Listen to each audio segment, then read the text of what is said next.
Ano-ano nga ba ang pagkakaiba ng Click version 4 standard type at Smart Edition type?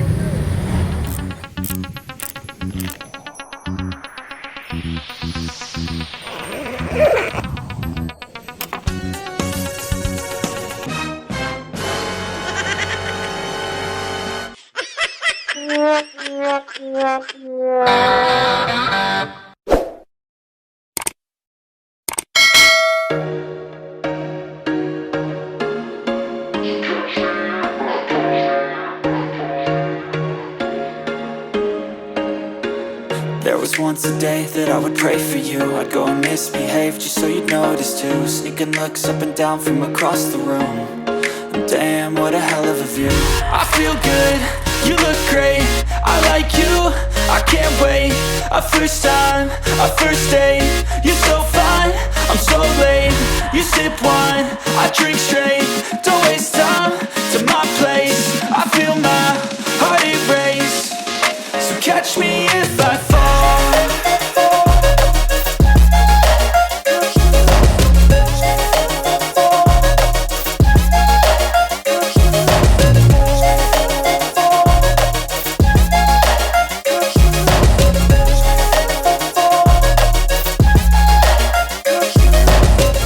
I'm falling fast, sitting here praying that this night's gonna last.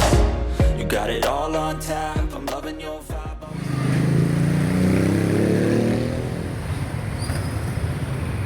Mga riders, nandito po sa harap natin ang Honda Click 125 version 4 na standard type at Smart Edition type. So madali naman ma-determine kung ano pagkakaiba nila eh. Sa looks wala namang problema kasi the same lang po sila ng body structure.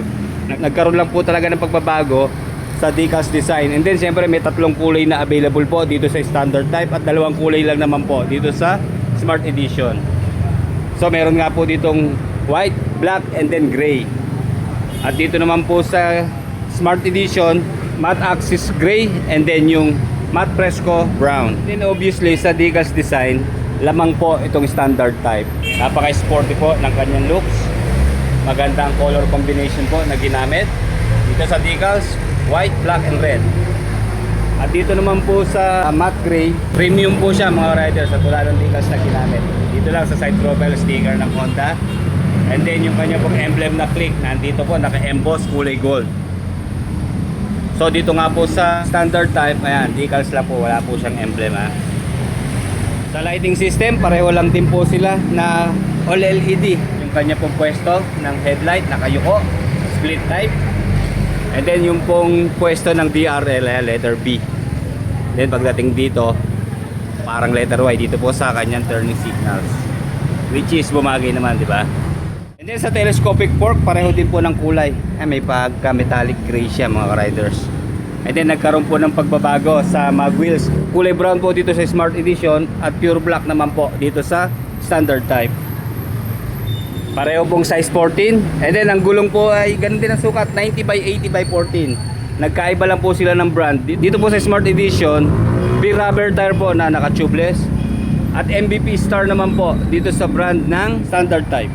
Sa braking system naman po, pareho lang din, single disc, meron pong single piston caliper at naka-combi braking system. And then sa rear suspension mga riders, wala pong nabago, ganun pa rin po, single sided shock na non-adjustable, kulay black. And then ganun pa rin po dito sa rear brake, naka-drum po. Pero okay lang dahil naka-combi braking system naman po. And then siyempre mababago po ang presyo, hindi na po magiging pangmasa ang presyo niya kapag nag-upgrade po into this.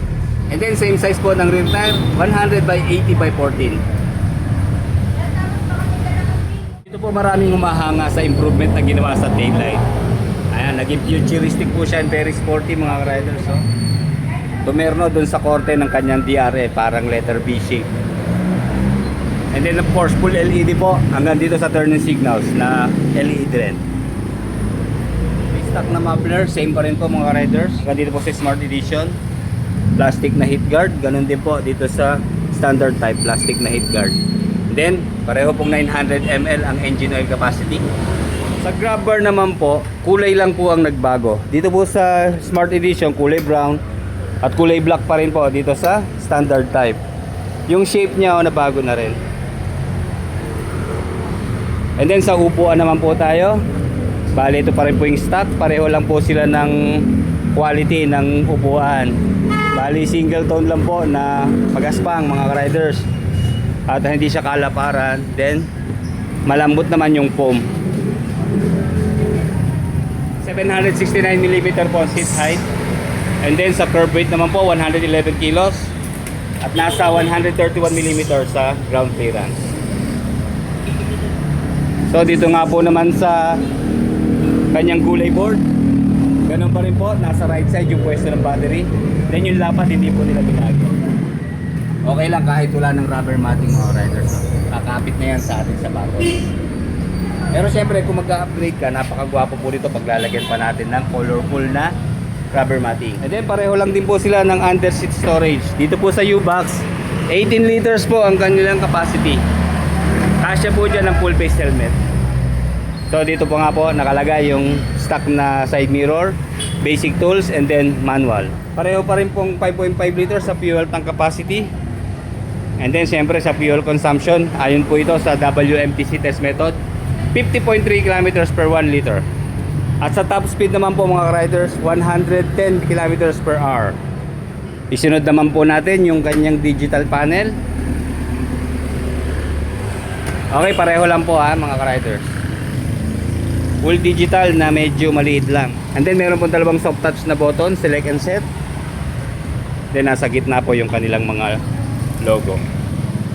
Okay, dito naman po sa Smart Edition, ito po yung binalik nila, yung kanyang idling stop or stop and start system. So ito po yung switch na makaka-save tayo ng gasoline in case naman traffic tayo. Automatic na mag-stop po yung ating engine basta naka-activate po ito. And then kapag i-start po, after na ma-traffic tayo, pag tumigil po tayo ng mga 3 to 5 seconds, ayan po sa mamamatay. And then pag i-start, isang piga lang sa throttle, start na siya uli. Yun lang po ang wala dito sa standard type. Wala po siyang idling stop. And then dito po sa left side ng mga button, same lang din po mga riders. High beam, low beam sign, horn, and then turning signals. Pareho po sila may park brake lock.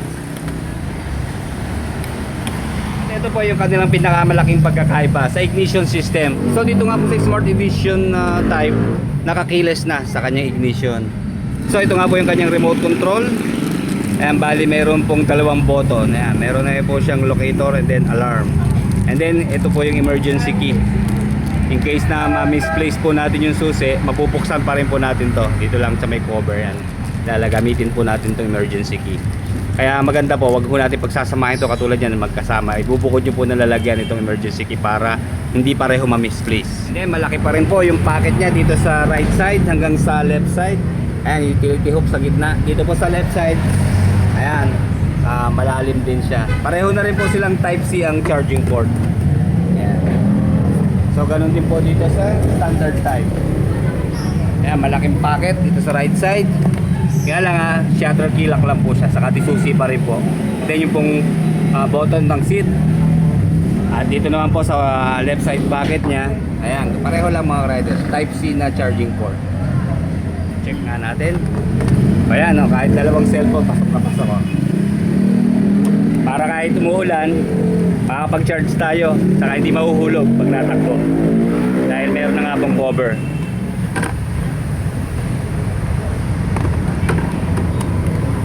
Same engine specs pa rin po itong Smart Edition at standard type. 4-stroke, single cylinder, 2 valve, single overhead cam, liquid cooled, and then program fuel injected, 125cc displacement, and then enhanced smart power.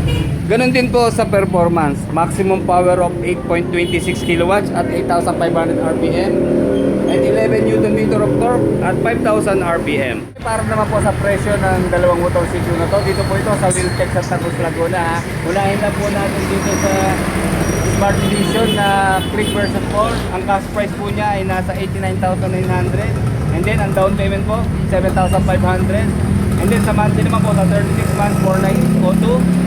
Sa 24 months po, 6,365. And then sa 1 year po ay 10,755. At dito naman po sa standard, ang kanya pong cash price ay nasa 85,400.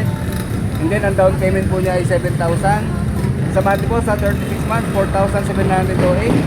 And then sa 24 months po, 6,107. And then sa isang taon naman po ay 10,305 monthly. Malaki naman po yung rebate na binibigay nila. Sa loob po ng 1 to 12 months, 1,000 po ang rebate pag update po tayo magbayad. At sa 13 to 36 months po ay nasa 500 naman po ang rebate. So may price difference nga po sila na 4,500 pesos. So ayan mga ka-riders, sa mga interesado po ha, pasyal lang kayo sa Wheelcheck Santa Cruz, Laguna. Okay, like, comment, and subscribe sa ating channel. Salamat po. Sagot sa iyong saya, sagot sa kabuhayan.